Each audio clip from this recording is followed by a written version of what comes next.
Nang mapansin ni Chendo na nagkapira-piraso ang hawak niyang bakal, agad niya itong binitawan dahil sa matinding kaba.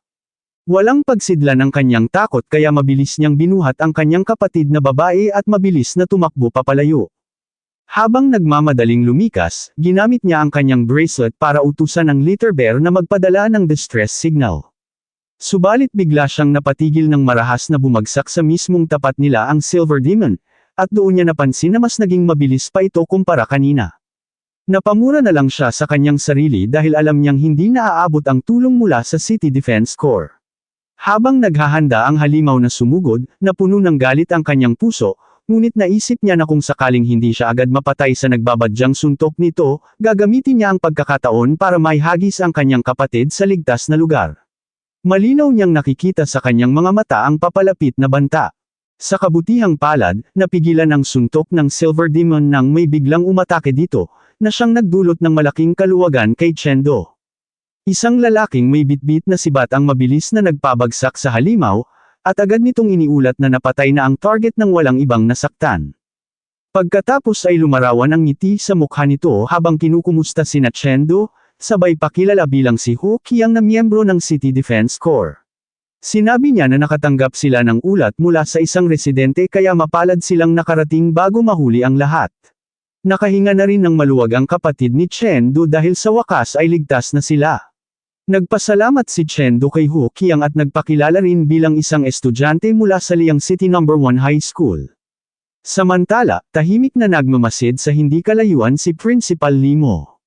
Nagsalita ang kanyang babaeng assistant sa kanyang likuran at binanggit na hindi nito ipinaalam na may natatanging mental type martial art pala si Chendo. Ang Golden Light move na ipinamalas ng binata kanina ang naging dahilan kaya naputol ang kontrol niya sa Silver Demon, na muntik nang magbunga ng kapahamakan. Paalala naman ni Principal Limo sa kanyang assistant, patunay lamang ito na kailangan pa nitong mag-ensayo ng mabuti sa martial arts.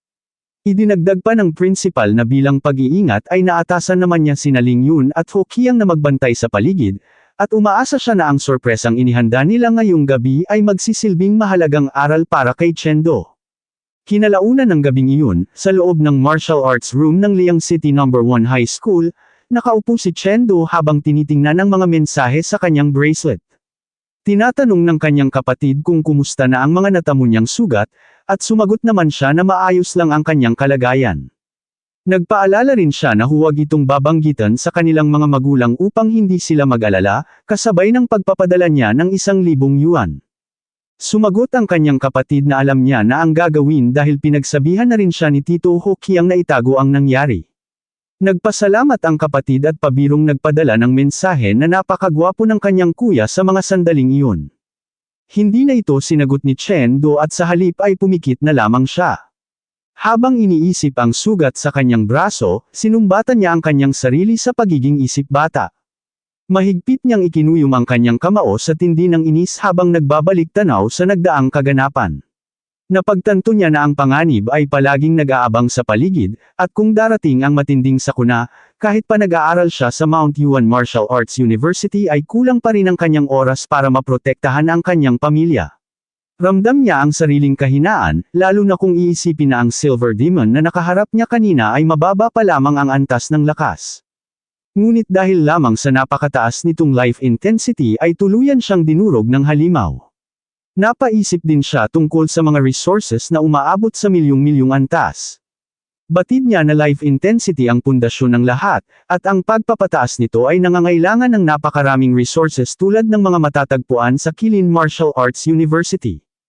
Napakagat-labis siya habang napagtatantong masyadong mababaw ang naging pag-iisip niya.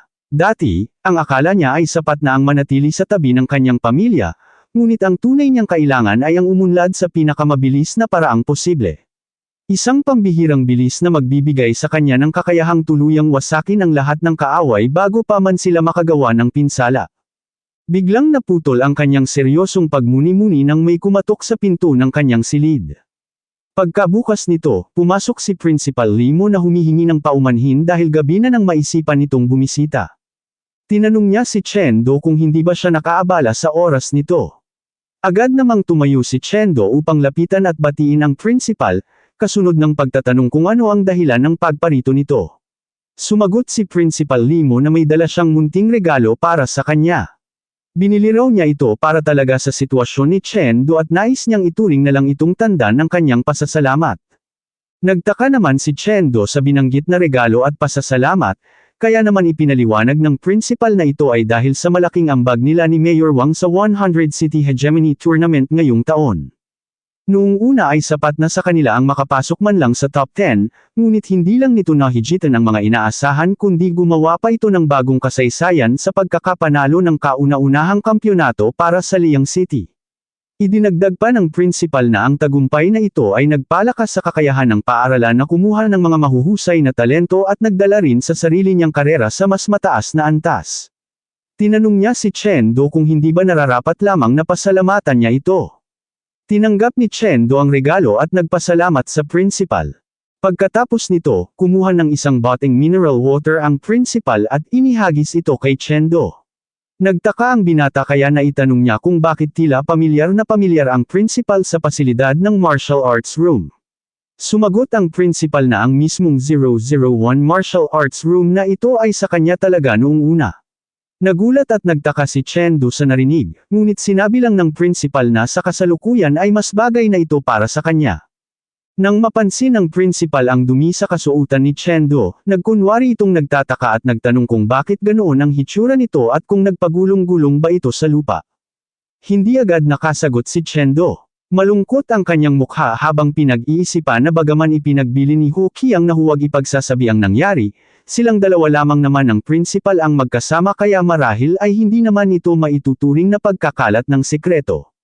Dahil dito, sinabi niya sa principal na may isang bagay na nagpapabagabag sa kanyang isip na nais niyang maunawaan kaya gusto niyang magtanong. Ikinwento niyang nakasagupa niya ang isang antas 8 na silver demon ngayong gabi, at itinanong kung bakit may mga halimaw sa loob mismo ng lungsod na tinitirahan ng mga tao. Kunwaring nagulat at nag-alala ang principal nang marinig ang tungkol sa silver demon na may antas 8. Inusisa nitong mabuti ang buong katawan ni Chendo upang tingnan kung may mga sugat ito. Ngunit sa loob-loob niya ay natutuwa siya dahil matagal na niyang hinihintay na itanong ito ng binata. Medyo nahiya naman si Chendo at bahagyang napaatras habang sinasabing maayos naman ang kanyang kalagayan, at sa ngayon ay nais niya lang talagang malaman kung bakit hindi niya pa ito naririnig kailanman at kung ano ba talaga ang lihim sa likod nito. Seryosong sumagot ang principal na ang kasagutan sa kanyang tanong ay maituturing na isang sekreto subalit hindi rin naman, dahil pinapahintulutan lamang itong malaman ng mga may ranggong martial artist pataas.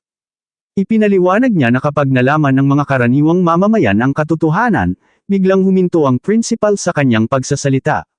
Dahil doon, labis na nabahala si Chendo at may halong takot na nagtanong kung ano nga ba ang mangyayari. Biglang nagbago ang reaksyon ng mukha ng principal at gamit ang isang nakatatakot na tono ay sinabi niyang, babagsak ang kaayusan ng buong sibilisasyon ng mataas na martial arts. Ito na po nagtatapos ang ating kabanata, abangan ang mga susunod pa nating upload. Huwag din kakalimutang mag-like, share, subscribe at i-click ang notification bell, para lagi kayong updated sa mga susunod pa nating mga video.